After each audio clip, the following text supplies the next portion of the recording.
Hey there, I'm Lee Ullman here with some big news from the National Young Farmers Coalition. We're partnering with Heritage Radio Network on a special season of The Farm Report. It's all about what's happening with the Farm Bill and how it impacts farmers and eaters. I am growing diversified vegetables on land that's been in our family for 150 years. And so with the pandemic, gentrification, property values going up, we had to sell the land and we lost it. Join us as we uncover the untold stories behind this massive piece of legislation that shapes how we grow our food, what we eat, and so much more. The problems we have had, those are things that come from earlier Farm Bill and USDA policy, right? Like Earl Butz, get big or get out. You know, it's my responsibility to know not only what I'm eating, but then like how that all came to be. And realize like, wow, like this piece of legislation, all this money, like it's technically something that I support as a taxpayer. While Congress debates the next Farm Bill, this is not just an invitation to listen. It's a call to action. Be part of the conversation. Subscribe to the Farm Report on Heritage Radio Network, wherever you listen to podcasts. This episode is brought to you by Garden Cult, garden design and coaching. For a 15% discount on virtual garden consultations and coaching sessions, use code HRN15. Learn more at gardencult.com. Hello and welcome to Snacky Tunes. I am one half your host, Darren Bresnitz. I know that the world is opening up, especially here in California, but that doesn't mean that everyone has recovered from the last 15 months of what is arguably one of the worst global traumas to hit the world. So please take time to check in with yourself, check in with others. Please refer to heritageradionetwork.org if you're looking for some support. We are here for you. Please be here for each other.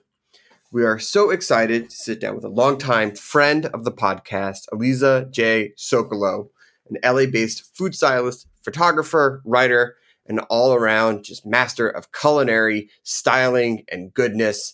She shares with us the start of her career during the financial collapse back in 2009. She talks about her many pivots during her career and her continuing work with charity as she sells challah on Instagram. It's a really great conversation, a lot of great insights for people who are looking to get into the business of culinary styling and media, and just a lot of fun tips about challah. Then we dig deep into the archives, 2012 to be exact, and we sit down for a classic performance from Lucius, a sister-led indie act out of Brooklyn. So please sit back, relax, and enjoy Snacky Tunes here on hrn.org. We talk about food, we talk about music, with musical dudes, finger on the pulse, Snacky Tunes.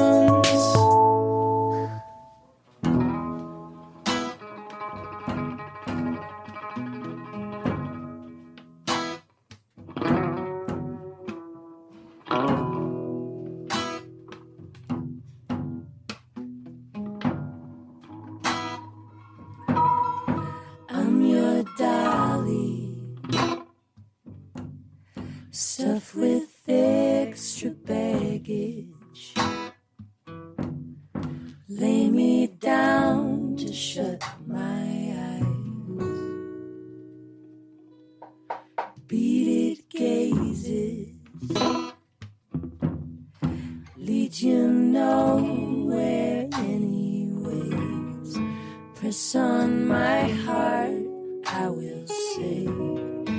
Press on my heart, I will say.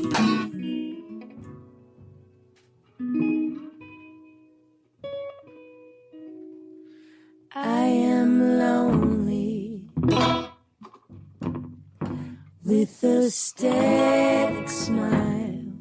I think my stitching's coming loose. And I'm hard-headed, but completely soft inside. I'm all wound up and still.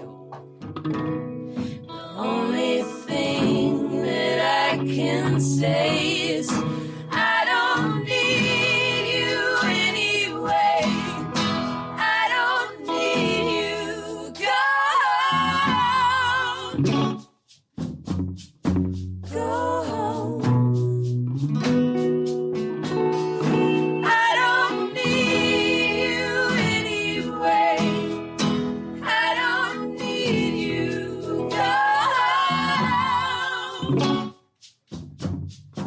Go home. I'm your dolly, stuffed with extra baggage. Lay me down to shut my eyes. Repeated gazes lead you nowhere anyways. Press on my heart, I will say. Press on my heart, I will say. I don't need you anyway. I don't need you, go. Go. I don't need you anyway. I don't need you, go. Go.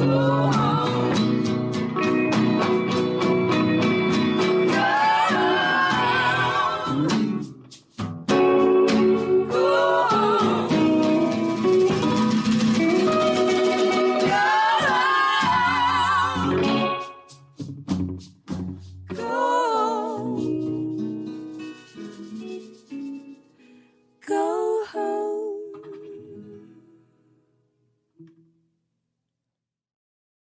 Aliza, welcome to Snacky Tunes. How are you? I'm great. Thank you for having me. Oh my God, thank you so much. So we know each other loosely through our friend Kong. And, I know that you have been involved in the culinary world for a long time.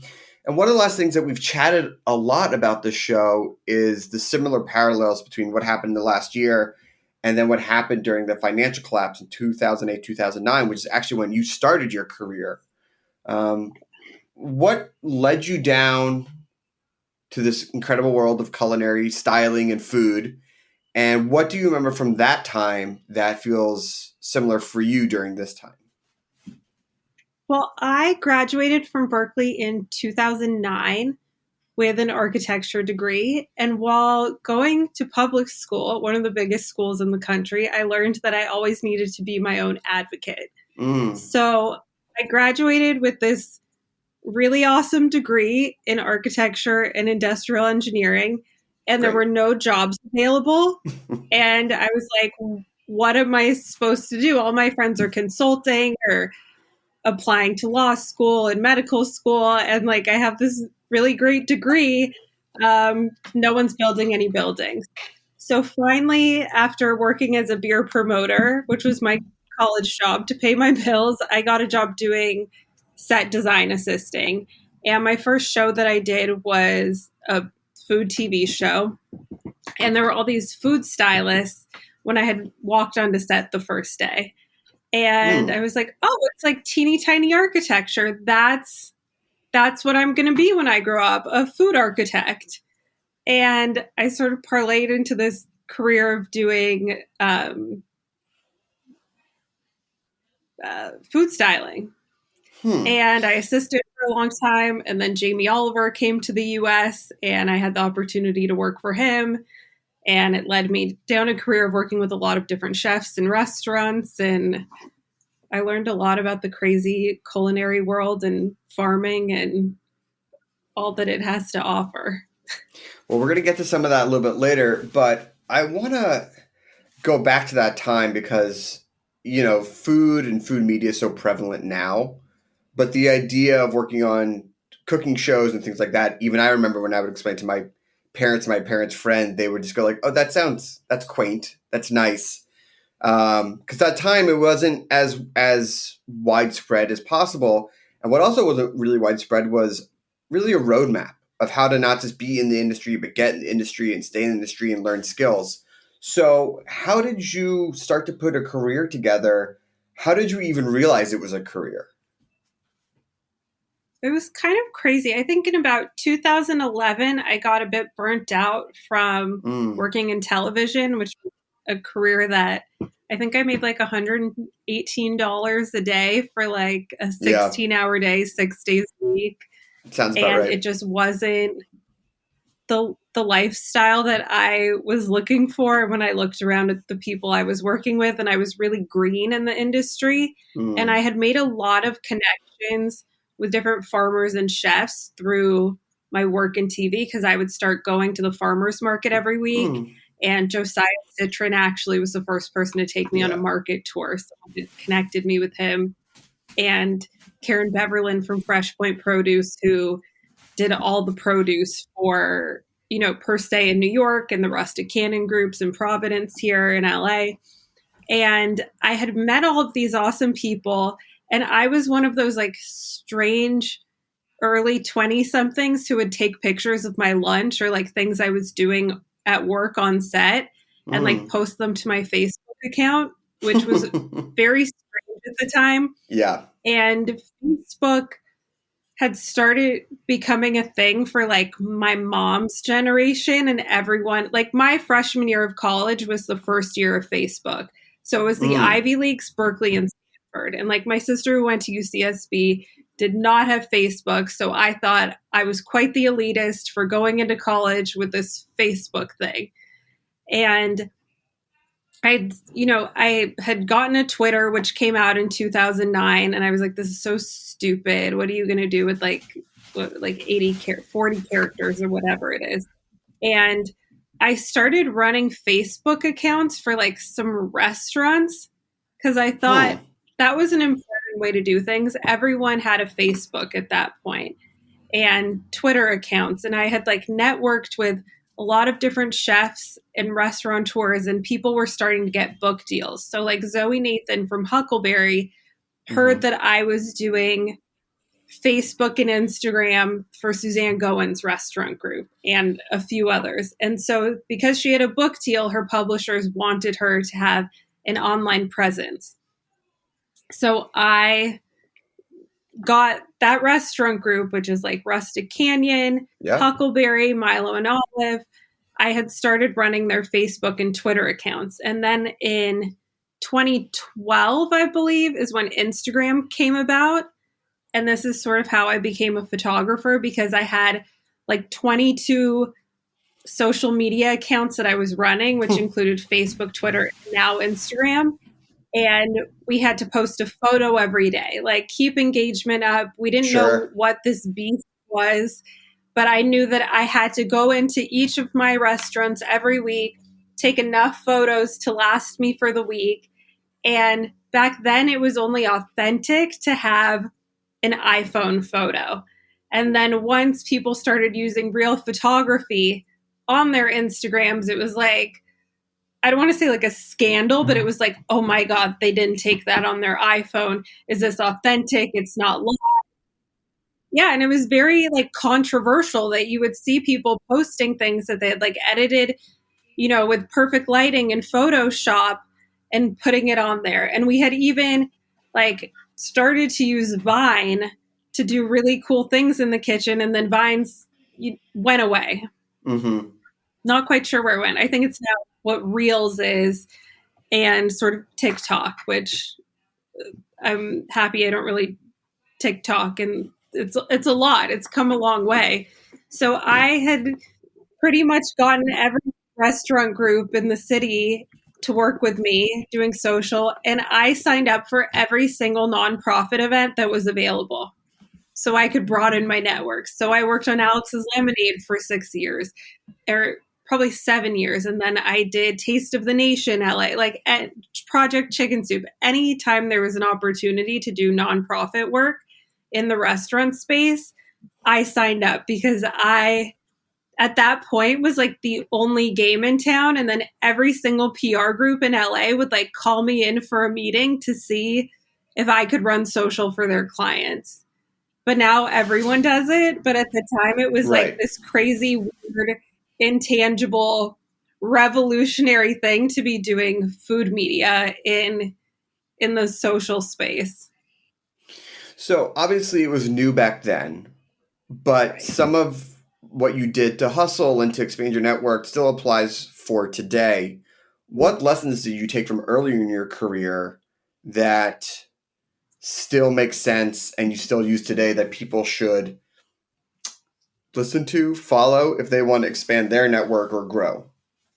What I learned from my parents when I was really young, which maybe it's some strange Jewish values from going to Jewish school my whole life, was you never know who you're going to meet on the way up or the way down. Sure. So be kind to everyone. Like every restaurant I've ever worked in, which has so many employees, like I make sure I know everyone's names, from the dishwasher to the sous chef to the executive chef, the bar back. Like you never know who you're going to meet or what impact people are going to have on you. So just always lead with kindness. And other than that, like I'm really passionate about what I do. And even my challah business that I started during the pandemic, I donate to a different charity every week. I think, especially during this last year, is to lead with compassion and everything else will come together. But having, a goal for greater good for yourself and for others has always really helped me not just be successful, but like feel like I'm making an impact, because everyone's in this together. The whole food world struggled together. Things are greater than just you. So I learned to really, take a community aspect from everything and just sort of lean into it.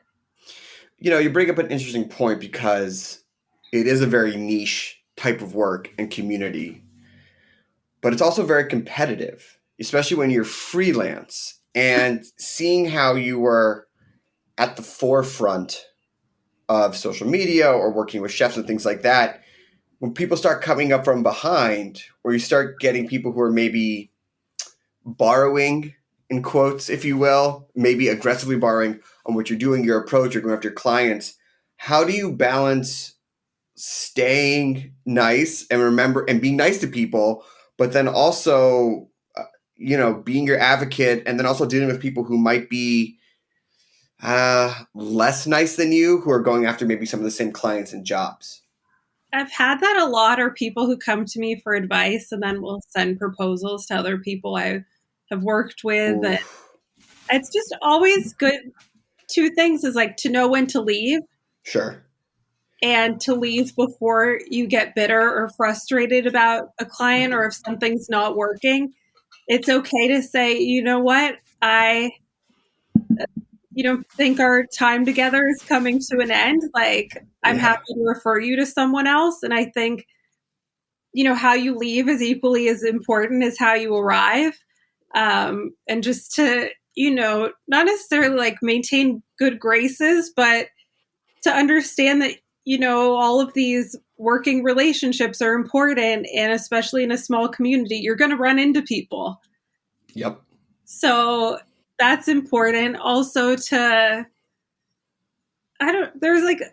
always good to make room for the next generation. Like I've pivoted a lot, and, I started a bakery during the pandemic, which is not something I anticipated, but I've done a lot of interviews about people saying, what do you think of all these people baking challah during the pandemic? And is it competitive? Do you feel a lot of competition between these people on the internet? And I don't. I think there's enough space for everyone to be successful and have a different style and things. And even the way I ran my social was different than other people. Also, like the clients that I had, some of their goals were to have 1 million followers. And my goal for having been in restaurants was always to have a full dining room every night. So it's either you can have a really great facade, which is the whole purpose of social media, is to say, here are the highlights of our restaurant life, and this is what we have going on. And I'm like, but are you making any money? Like, let's make fucking money. Like that's the whole purpose of having a business. You want to sustain your life, but having a beautiful facade is one thing, but how many covers did you do tonight? Are we filling the space and promoting to a point where we have a wait list? Like, let's do that. So I think there's enough space for, maybe I went off on a tangent, but it's I think it's all connected, because there are times when people in freelance, and especially when you're getting started or you're not confident in your career, you can look at others and go, how are they doing it? They look like they're crushing it in their business. And oh my God, maybe they're stepping on my corner a little bit. And then you peek a little bit behind, you go like, maybe not. Maybe it's it's not as, they don't have as many followers, or maybe the dining room isn't as empty, or maybe they're not selling as much. They're just good at the shine of it. But I do like that idea that there is enough space for everyone, especially now with the culinary, and especially the culinary media world is so expansive. There's so much. I know we want to get into the challah, but before we go to break, I remember my early freelance days, especially it was around the same time as you, mid-aughts, late-aughts, and same hours, same terrible pay. But what got me through it was the music, because I was going to a lot of shows, I was listening to a lot of bands, and, you'd get up bleary-eyed, you put on a couple of good songs, or you'd come home from a long shift, you're like, all right, just, these are the songs that are going to like wrap me in a hug after, being on my feet for 16 hours. In those early days, what were you listening to get you through some of the tougher days? What was your go-to song soundtracks? Oh, from back then, I'm such a 90s, early 2000s girl. Like, I love that old school. I guess it's only old school to me. I don't know who else, but what was I listening to back then? Pat Carney from the Black Keys is one of my dear friends, and I listen to the Black Keys a lot, not just because I love him, but because that like bluesy music. Sure. And it's upbeat, like that does it for me. I'm also a huge Justin Bieber fan, which might be controversial for this crowd, but I love it. Takes all kinds. Music. I also, during a dark period, a lot of Phoebe Bridgers and Clairo. Yeah. I love her so much. It's funny because it is a lot of community in this, but especially when you're doing freelance, it can feel very lonely. And so I think the music is a good connector. Those are my best friends. And whatever you need, as a song or lyrics or a voice, it's very important. All right, we're going to take a quick break.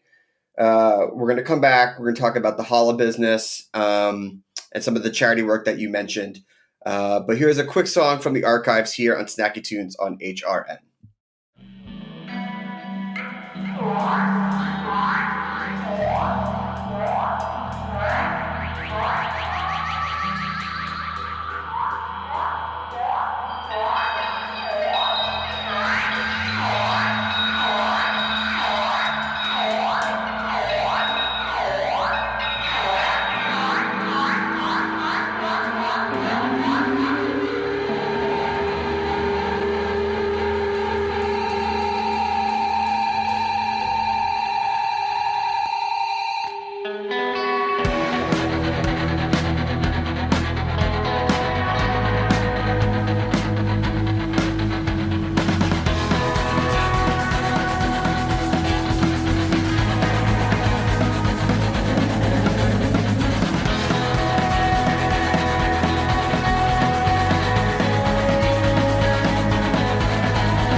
Welcome back to Snacky Tunes. We're here with Aliza Sokolow, LA-based food stylist and photographer.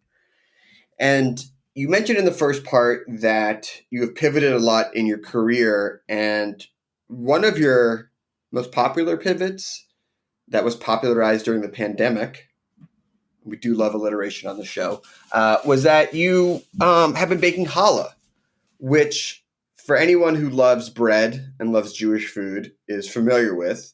But what got you into making challah, and what do you love about making that specific type of bread? I personally, even though I did social for the last decade, love doing tech-free work. I'm very tactile. I love projects and activities. I love hanging out with my nephew because we color and build things and use magnetiles, and anything that's away from my phone, I really enjoy. So I've been baking challah for probably how old am I? Like 15 years. And during the pandemic, I started to bake just because I needed an activity. And I baked I posted on my social media that I was going to do 10 loaves one week and donate all the money to, I think, probably World Central Kitchen. Sure. And people just started ordering. And I'm created a business out of it. I've baked anywhere from 40 to 360 loaves of bread. My base recipe I got from my cousin, Mindy Siegel, who's a James Beard Award winning pastry chef in Chicago. Not a She bad has a place to restaurant start. called Hot Chocolate. No, if you're going to do it, you might as well go with the best. And she's a really great advice hotline for me to have. There's really no one better than Mindy. And I read a lot. So I started experimenting with different flavors, and I just wanted to keep things exciting. And it really gave people a sense of routine for their Fridays. They really look forward to going to pick up their challahs. And I would sometimes correlate the flavor I was doing with the charity I was donating to. I always love to give back. It's just, that makes me feel good. I used to do a lot of service work in developing countries, which obviously didn't happen this last year. So I figure if I couldn't physically go, I could just send money to some great organizations and they could take care of the rest. So that's sort of how I got started. This week I did garlic knot challah. Last week I did a collab with Amira Kasem from Flower Shop, and we did a sprinkle pride challah. I love it. Never a dull moment in the challah space. Yeah. Yeah. I have to ask though, it's one thing to do 10 challahs, which you could probably do out of an apartment. It's quite another to do 300. Right. How did you scale? I'm in my fourth kitchen of the pandemic right now. I bought a globe mixer from one of my kitchens, which I can do 22 loaves, but in dough in my mixer. Sure. So I've had to rent kitchens during this time. I initially started in my apartment, and I was looking at photos of challahs I baked a year ago today, and they were so ugly. And I'm like, God bless these people for still supporting me. I just didn't have the space, but I had the intentions. So I was able to scale up. I learned how to let it rise longer to make it fluffier. I switched flours. It's been a great learning experience, truly. I like the component that bread brings people together and breaking bread. And it's, something I did with my family growing up. Half the people who buy from me aren't Jewish, which is very cool. I love it. I think people just love bread and they love French toast, and it's delicious. So I'm really grateful to have had these kitchens and all my kitchen experience over the year just to really culminate during this strange time. Yeah. I mean, it has been a strange time. Jewish myself, grandparents are Holocaust survivors, and this past couple of years with all the anti-Semitism and people who maybe aren't Jewish throwing their hands up, being like, "I thought this was done." I'm like, this has never been done. And you're baking what is arguably the most famous crossover Jewish dish, right? If you're saying half your clientele isn't even Jewish, but people know what a challah is for the most part. Well, at least I'll say for LA or California.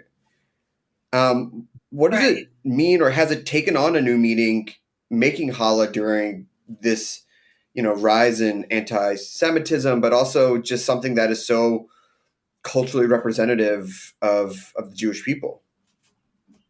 I think, I haven't experienced this level of anti-Semitism in my X amount of years of being alive. It's really, it concerned me a bit. I'm like, am I making myself a target by I don't outwardly talk about Judaism. I'm really into the values and everything I've learned from being Jewish. Sure. But I don't share that, with my social platforms or anything. I just, I really look at it as breaking bread and bringing people together. It's a very strange time. And I just hope that people, like everything I do, can realize there's enough space for everyone to be who they are and fly their freak flag and believe in whoever they believe in as their higher being. But hopefully, not to be kumbaya, but we can figure out how to get along. Like there's a seat at the table for everyone. So hopefully everyone can calm down soon and it'll just, I don't know. It's a rough time, but I hope it can create some peace and love between people to break bread together. Yeah. I mean, having people fall in love with the food of a culture is a good entry point to maybe understanding what people are about. I agree. I mean, I think it's the best way to what is it? Break down bridges is that whatever the term is break down walls, tear down walls. Tear down walls. Tear down walls. Let's stick with that one. Is to eat and have a meal together and realize that we're all just humans. No one knows what they're doing. No. Adults are just like giant children. It's like no one knows what they're doing, even if they act like they do. So that's how I see it. Yeah, I mean and the fact that you're making challah, but you're not making it all about yourself. You're working with charities, like great people like Know Us Without You, who is feeding LA. Like it's a great way to show that food is this common ground that we can all share together. It's very common. I donated to World Central Kitchen a lot as well, and I spent time in India 2 or 3 years ago, and I worked with I went with the JDC, which is an awesome humanitarian organization. It's led by Jewish people, but they help people all over the world. And I met this really awesome women's group in Mumbai, and they have a project called Sewa. And I was able to connect the chefs at World Central Kitchen to these women I met 3 years ago in this tiny town called Ahmedabad in India, and they were able to go feed them. And I was like, it's interesting how everything sort of comes together. And I love that component to it. So it's, we're all really able to help each other out. And that was sort of my goal in this project. And it's still happening. So I'm donating there this week. So. Oh, I love it. I love it. Cool. I'd be remiss not to ask that as you've gotten more popular with your baking and as you spent more time in the kitchen, what are your go-to baking songs? What's your soundtrack when you're in there? I listen to a lot of Sirius XM. So Sirius XMU, a lot of indie music. Love it. I love it. Jenny Ellis Q and Julia Cunningham are my DJs. And I love them and I connect with them and I've thanked them for my baking playlist. And then after the lunchtime exhaustion sets in. I was eating wax paper every week, like the Mm. whole sandwich, the Ira glass plus Oh, yeah. tuna, my jam. And, it was exhausting. And then I'd have to go into the 90s, the like 90s hip hop, which is a fantastic time, but indie in the morning to get me through, and then the 90s to like lift me back up. I love it. There's a song that I'd forgotten about, Stuck on You by Failure, which I believe either Julia or Jenny played like the other week, and it brought me immediately back to middle school. And my wife heard it too, and we were just like, oh, this old chestnut, this old jam. It's fantastic. I can't get enough. Sometimes I have to do today's hits to like really lift the spirits. Just that pure saccharine, just that right to the jugular of just, yeah. I love it. It gives me a little endorphin boost and energy boost. Like you can dance to it. Some mixes. I go to this really cool gym and somehow all these DJs work out there. So lately I'll like put in some chain smokers or There you go. some Dylan Francis to like get me through the end of the day. But other than that, it's Jenny and Julia. They're my women. And like, and I love Bennett too. Shout out to Bennett. Love Bennett, but Sirius XMU That's the jam. That's my jam. I can't stop. Yeah. So as we, or at least in LA, because I don't want to speak for the whole world, start to shift out of the pandemic, I know that you have a book coming out and you're still baking the challah, but what are your plans? Because, you talked about pivoting before. Do you see another pivot happening, or are you going to stick with the baking and being an author for the next couple of years? My life game plan is I have my first book coming out summer 2022. It's called This Is What I Eat. My cover art just came in yesterday. So it's like I'm having a book baby, and I am so excited just beyond. So hopefully I'll have some more kids' books coming out after this, but I am so amped for my book.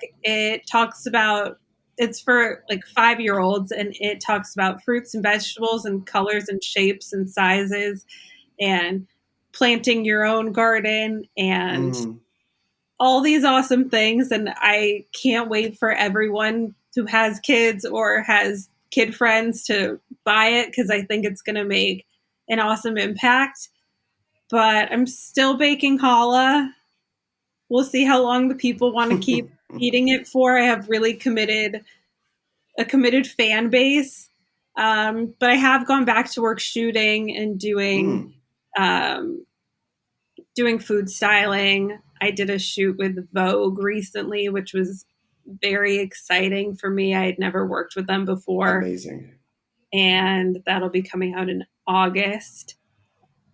What else? I've done some really cool shoots over the past few months now that people are going back to work. So still food styling. I love playing with food. It's just such a cool medium, and the education behind it. Even yesterday, I posted on my social that, I don't know if this is controversial, but like there's genders in fruits, and Wiser Family Farms, which is in Tehachapi, like it's watermelon season right now. And I was posting about the genders of different fruits on my social, how there's like a female watermelon and a male, and they look very different. And people didn't know that. And it's interesting that there's genders in produce. So had no idea. That's what to learn about. It's really interesting. They need to grow next to each other to grow together. So it's very cool. But my plan is to keep writing books and connecting with kids. And when I worked for Jamie Oliver in the US, we worked with kids in inner city schools. And that was my first sort of entryway into food education. So I also teach a lot of cooking classes to kids. I had a pod over quarantine of 4 11-year-olds, and we would cook every week. And I learned so much from working with kids. They're so smart and inquisitive, and watching how they react to cooking and just like fruits and vegetables is made me even more excited for my book, because they're the future. People my age, and no one's looking to change their eating habits. And I realized that, I mean, even if you want to, no offense everyone, it's probably not going to happen. So, you're in a routine, and the kids are our future and the hope for a healthier, generation. So if we can get, fruits and veggies into these kids' bodies and making them excited about eating them, then I'll consider myself feeling accomplished. Well, I would say that given what you talked about today in your career, you should feel accomplished no matter what. But the book is a nice charity. The book is a very nice charity. It's really dope. It's so exciting. And it's coming out with Random House Kids, and my publisher and my team are so awesome. And I have so much gratitude for them. So amazing. I can't wait for everyone to see it. Amazing. Well, thank you so much for taking the time to chat with us. People want to see your work or some of your postings or following with what you're doing. Where can they go?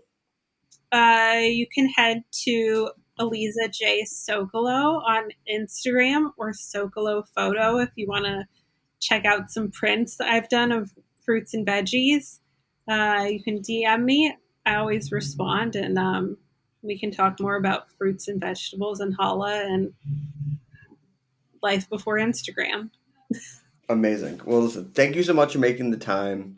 Really appreciate it. We have a song from the archives and then a live performance here on Snacky Tunes on hrn.org.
This episode is brought to you by Garden Cult, garden design and coaching.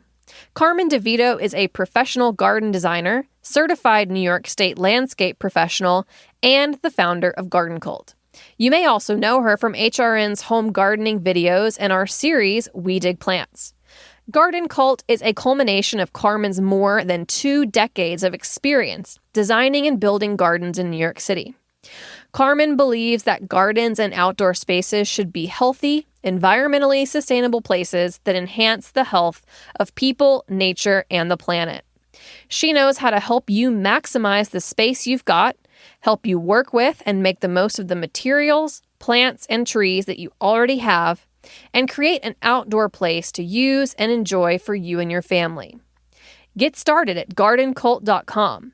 For a 15% discount on virtual garden consultations and coaching sessions, use code HRN15 through September 30th, 2021. That's code HRN15 at gardencult.com. I would like to welcome to Snacky Tunes, Lucius. Thank you. Oh, there's 5 of them. And just so it does not go to waste, they're all dressed in gender-specific matching outfits. Welcome to the show. Thank you. I was telling some of your boys that I saw you play at Hamageddon at Googa Mooga, and drew me in across the field. And then I was like, oh, these guys are great. And then, lo and behold, Girly Action, Forrest works with you, and they sent you our way, and here you are on a We're happy to kind be here. of overcast, gray, December-ish day. But surprisingly warm. Surprisingly warm. Yeah. So I want to start with the house in Ditmas Park, because I had only recently learned about its Victorian secrets, and I want to know how you found the house and, you know, where it seems like that's kind of where it all began.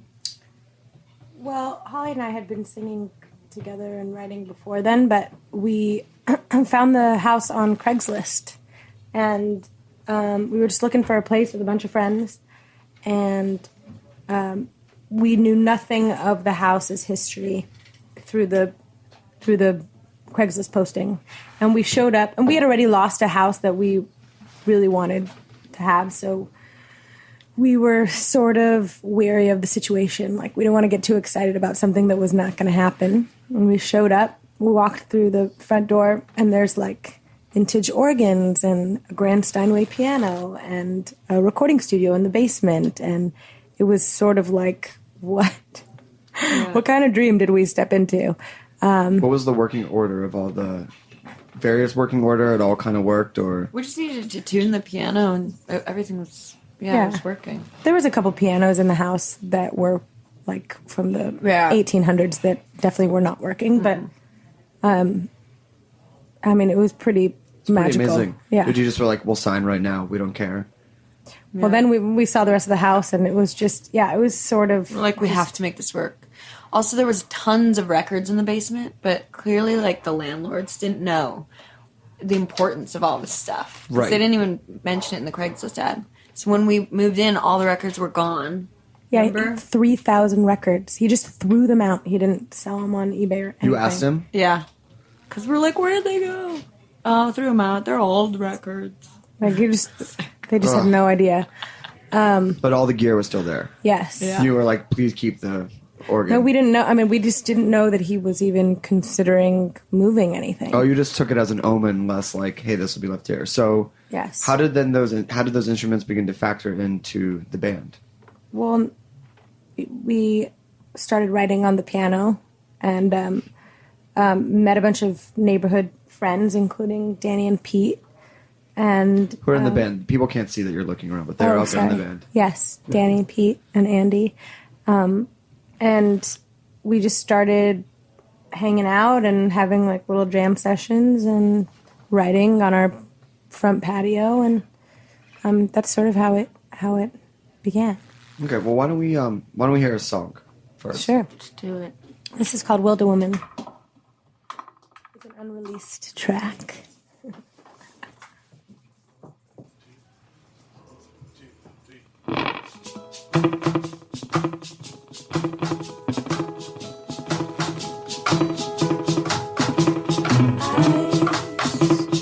Light and clear.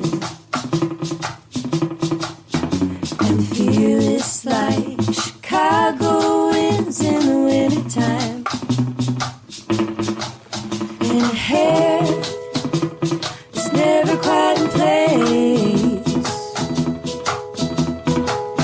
and the knees in her jeans have seen better days, and she's no beauty queen, but you love her anyway. She's a wilder woman.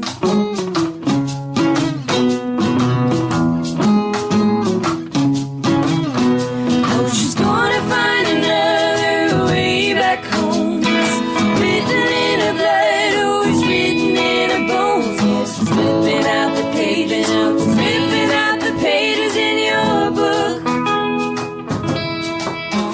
Oh, she's gonna find another way back home. It's written in her blood, oh, it's written in her bones. Yeah, she'll only be bound, bound by the things she chooses. Her smile is sneaky like a fiery fox. Is that look that tells you she's up to no good at all. And she say whatever's on her mind.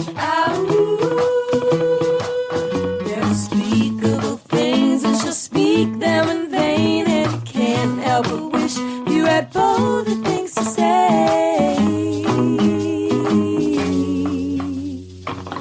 She's a wilder woman. Oh, she's gonna find another way back home. It's written in her blood, oh, it's written in her bones. Yeah, we're ripping out the pages, we're ripping out the pages in your book.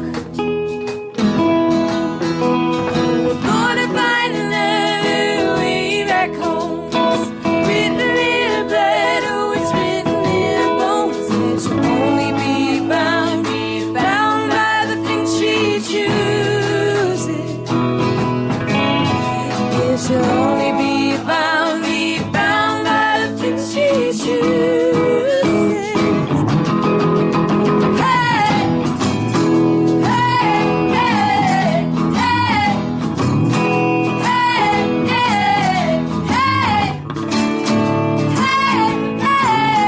hey,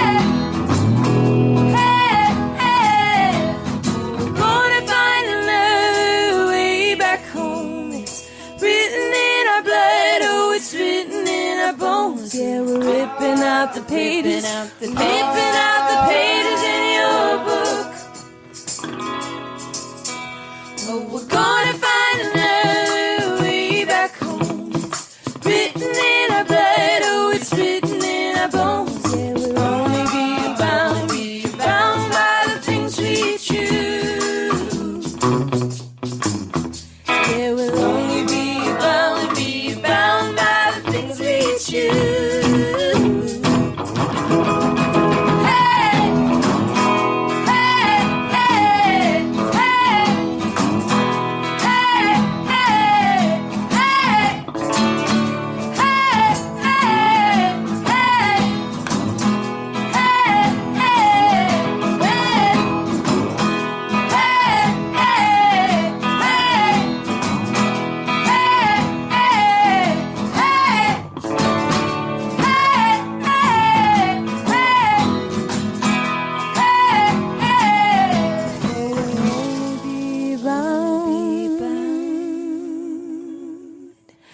by the things we choose.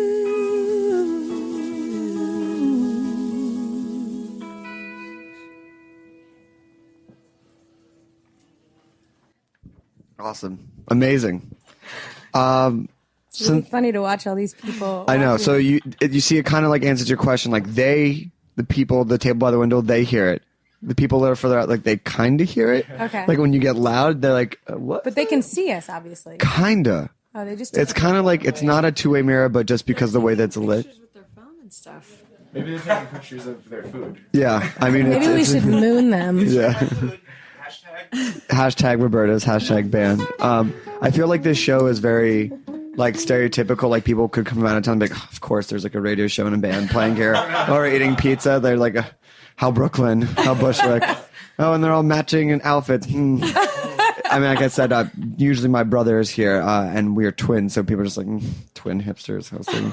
So it's like, just kind of checks the list. Vocals play such a huge part of your band, and I'm curious how that factors into the overall writing process of your song. You know, where do you start? And, you know, where do the ideas come from? And then how do you essentially build the layers of the songs that you make? Each song is different. I mean, sometimes we come up with a line for a chorus or a part of a verse, and then build around that. Or sometimes we come up with like a vocal little tidbit. Yeah. I mean, we started writing together really like it was the first time we had really explored with writing about 7 years ago. And we've been lucky because we've had very similar sort of patterns and sort of experiences in our lives that we've been able to relate to one another. And it's made the writing process just heartbreak and falling in love and, you know, I mean, just even moving, you know, living in the same place, moving to a different place, having to grow accustomed to a different lifestyle. I mean, just those types of things. Got it. And then, so if it starts between you two, how does the music and then enter in, and then how do the background vocals as well play a factor? We're just like, let's do something fun. Yeah, we like to experiment. The arrangement process is really collaborative. Danny's a producer, so he comes up with cool ideas when everyone's recording for harmonies and backing vocals and all that stuff. The thing was, when we recorded our record, we weren't really a band. Holly and I had some songs. We got together with Danny, started recording, brought Pete in to play on some tracks, and we had never played together as a band. Got it. And then, so the record recorded, and then you're like, you guys want to play in our band? Basically. Yeah. It's like, this makes sense. Let's try this out. And then Andy joined the band. Welcome, Andy. Thanks. High five. On air high five. So then as that came, I mean, you guys, I mean, most bands, you know, they play around for forever, like, oh, we should record something. And then how did it become, you know, recording the record, then forming a band, and then taking it on the road? I mean, we really, the band is pretty young. It's only about a year old. And our first tour was like 2 months ago, not even. So that's just an opportunity came about. And where was it? We went out with J.D. McPherson, who's an incredible rockabilly artist, and Milo Green, who like indie folk band. So all over the Northeast, Canada, and the Midwest. So, I mean, you guys are essentially band first and now becoming friends type of situation. I mean, most people... Not friends? Okay. Yeah. Let's talk, okay, this has got real interesting. Let's talk about it.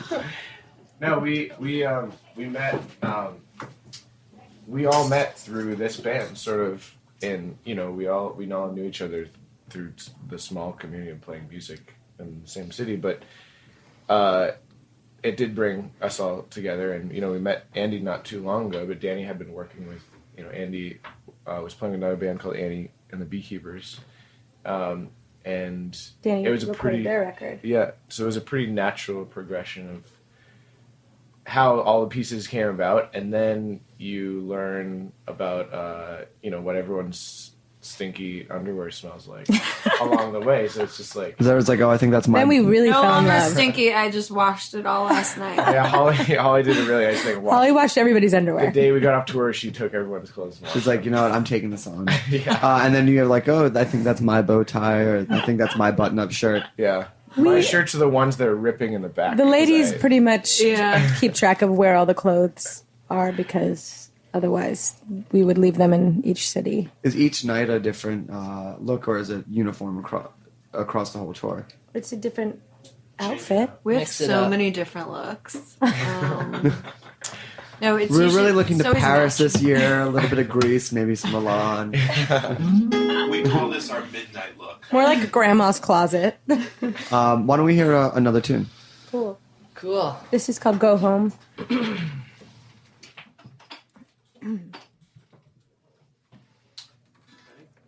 Yes. Everybody good? Mm-hmm.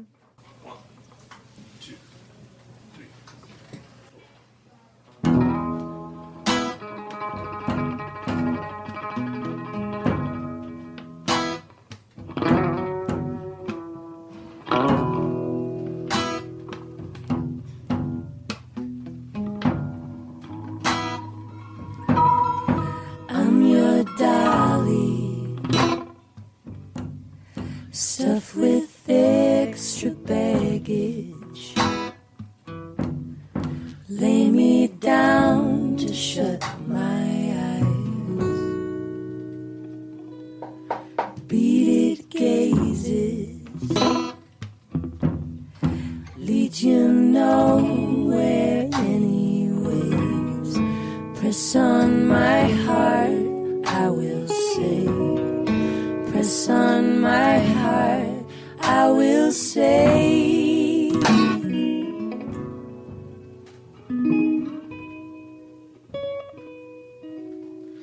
I am lonely with a static smile. I think my stitching's coming loose, and I'm hard-headed, but completely soft inside. I'm all wound up and still. The only thing that I can say is I don't need you anyway.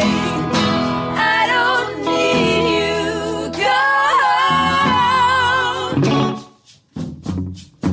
Go home. I don't need you anyway. I don't need you.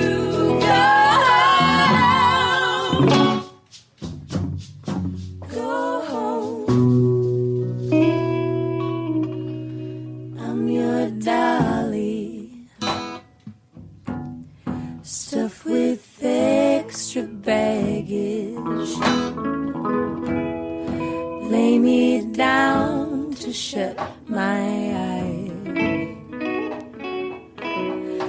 Beaded gazes lead you nowhere anyways. Press on my heart, I will say. Press on my heart, I will say. I don't need you anyway. I don't need you.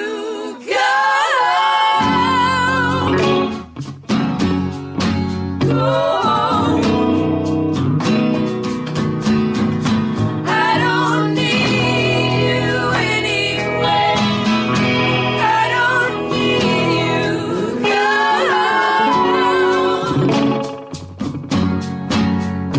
home.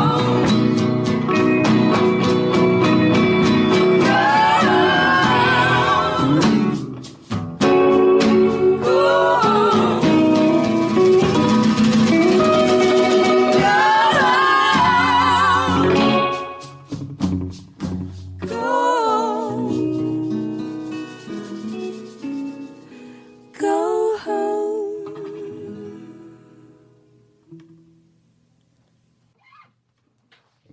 I'm gonna guess that one was on a shared experience of heartbreak. Just hoping I'm not reading into that too much. I want to talk about the comp that you made because Freelance Whales are good friends of ours and good friends of the show. They were on 2 weeks ago. We love them. They actually re-recorded our theme song, and they're the best. But tell me about this comp, like where it came from, how it came together, and Our van was stolen with all of our gear after our show back in, what was it, July or something. And we had to do a pledge campaign because although the insurance company covered the car, we had about like $20,000 worth of gear that was stolen. And basically just called on all of our friends for help. And through that, we sort of came up with the idea of doing a compilation disc, friends covering friends' songs. Didn't have to worry about copyright, didn't have to worry about any of that. So the Freelance Whales gave us permission to do their tune. They're good friends of ours, and that's how that came about. who else was on the comp? Spring Standard, Sydney Wazer, Elizabeth and the Catapult. I'm looking at Dana because these are all other Snacky Tunes bands. Yeah. You won't. Jukebox the Ghost. Amazing. And so were you able to raise the money back and replace all your gear? Yes. And so now how do you get the comp? Because I want the comp. Oh, it's a secret, but I will send it to you. It's a secret? Yeah, no, it's only to the people that pledged. Oh, wow. That was the whole sort of. And then once you raised the money, it was done? Mm-hmm. Wow. That's actually really great. Yeah. To be kept in the vaults for another van that gets stolen. Yeah. Full of knock on wood gear and everything. Or in the vault for something positive. Yeah. Oh, yeah. That thing. So, as 5 2 old friends and some newer friends and one very new friend, Charlie Road, do you guys get time to explore and eat in the cities that you were on tour with? Do you guys eat well together? Yeah. Sometimes. I mean, we all like to cook, so any opportunity we have to just go and get some fresh eggs and make a sweet breakfast. Usually breakfasts are where to stay with people with kitchens. Oh, really? Yeah, we've been staying with friends or like in our 2 tour. We've stayed with one hotel in one hotel. Yeah. Usually just staying with So make an announcement on stage. Anybody have a bed for us? Really? A floor for us? Mm-hmm. How does that work? Well, Do they're like, we will cook you breakfast. You have to go with you, with none of the shame. I'll make shakshuka anytime. Oh, really? Yeah. Oh, wow. That's my dish. That's a good. I would let you sleep on my couch. What now? Is a requirement that one of each of you, all 5 of you, make a dish, or is like, do people usually have just like one dish? Well, there was Jess and Holly. I just found this out. Our taco masters you guys made incredible, like a. Oh yeah, we went to really the farmer's market. Guacamole. Oh yeah. Like everything was like its own little featured plate, and then I just smashed it all together. Thanks. Slammed it in your face. Yeah. So breakfast really taco. crispy potatoes. Yeah, Danny's go-to breakfast dish is definitely shakshuka, and that is always a crowd pleaser. Yeah, it's easy and delicious. How do you make yours? Well, Yeah, get on in here. Get close to that, Mac. I've been standing about 10 feet away up until now. Yeah. Usually I make some sort of tomato stew, and I'll add some kind of sweet element like carrots or sometimes a little ketchup. And then just let it hey man, it's a food show. We're It's a food show. Let's talk about ketchup. yeah. No, hey, I mean, I'll tell you this. My mom's chicken growing up thought it was the most gourmet stuff ever. 3 ingredients of it. Ready? Lipton's onion soup, apricot preserve, and French onion dressing. That sounds amazing. And I thought that was like, and I still make it and still this thing? Hours. Actually, just before we came in here, Pete and I were talking about all the like dishes that we had as kids that were like kind of symptoms of being like children of the 80s, like salad dressing and chicken legs. Like that's it, just like the worst Italian That's dressing. what I thought you were gonna say. Yeah. No, but it was kind of like, and I always tried to make it and it never tastes as good. And my mom goes, well, why'd you get it? I was like, well, I got fat-free French dressing, and she's like, no, you need to get this shit that's terrible for you in the 80s when we didn't know any better and put that in a pot. And I'm like, oh, okay. And then, of course, better. It's the best thing ever. All right, so ketchup and? So you make the stew until it like simmers down and a lot of the acidity goes away. And then you just poach eggs on top of it for like 5 minutes. And there it is. Usually, I mean, my dad, he went to the Israeli army, and the way he described it to me is it would always be like whatever vegetables were left over from the night before, like the meal they had. So shakshuka was kind of like a poor man's breakfast. It was like, let's just take leftover veggies, throw it in a pot, throw some eggs on it. But do you put the bow tie on when you're cooking in the morning? Do I put the what? The bow tie on. Always. Only bow tie. Only bow tie. Backless apron and a bow tie. So what do you guys have coming up next? The EP is out. EP is out. We are finishing our full-length record, and we have a big show in New York on January 18th with Tall Tall Trees at Mercury Lounge. Amazing. Tickets available now? Tickets are available now as of Friday. Great. So do you want to give people the nuts and bolts where they can buy the EP, where they can find you? It's on iTunes. ilovelucius.com, Lucius.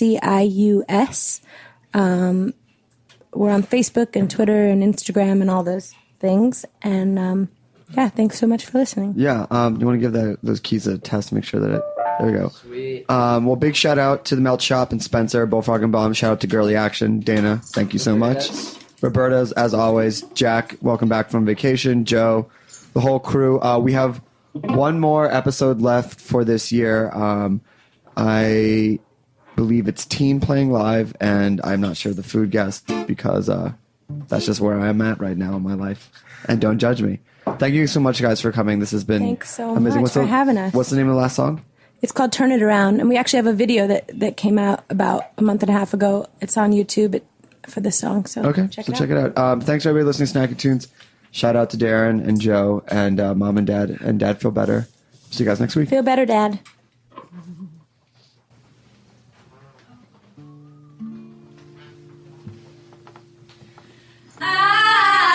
She felt comatose, waiting for this thing to grow. She's impatient 'cause she wants it now, and so it shows. She can't be bothered by the ties that bind her. She's seen Ivy when it strangles everything. She's looking through the wrong end. She's looking through the wrong end. She's looking through the wrong end of the telescope. Turn it around, turn it around.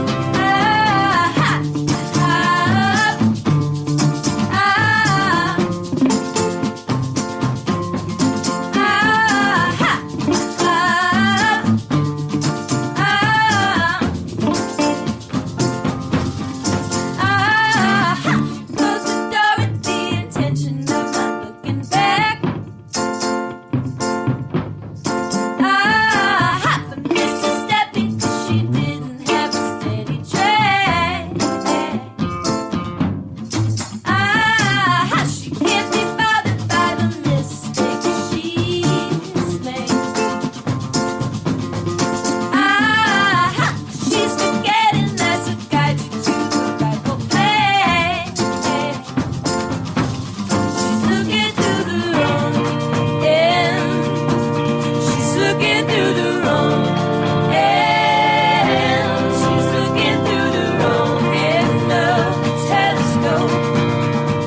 Turn it around, turn it around. As she's backing home with you out of control. That can happen when you leave things to a little girl. Now she's left without a knowledge.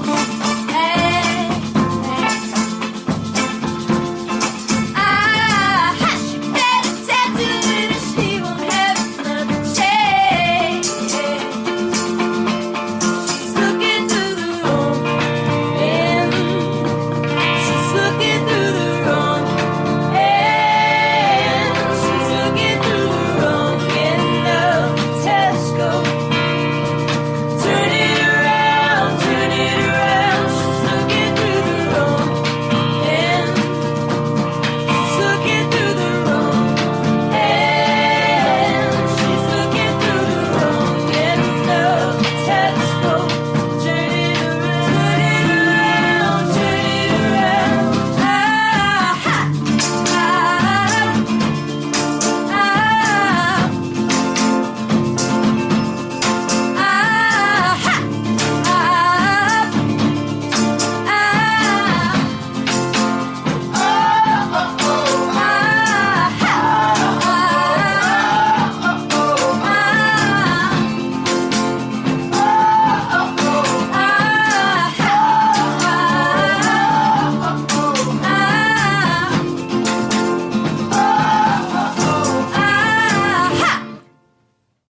We talk about food, we talk about music, with musical dudes.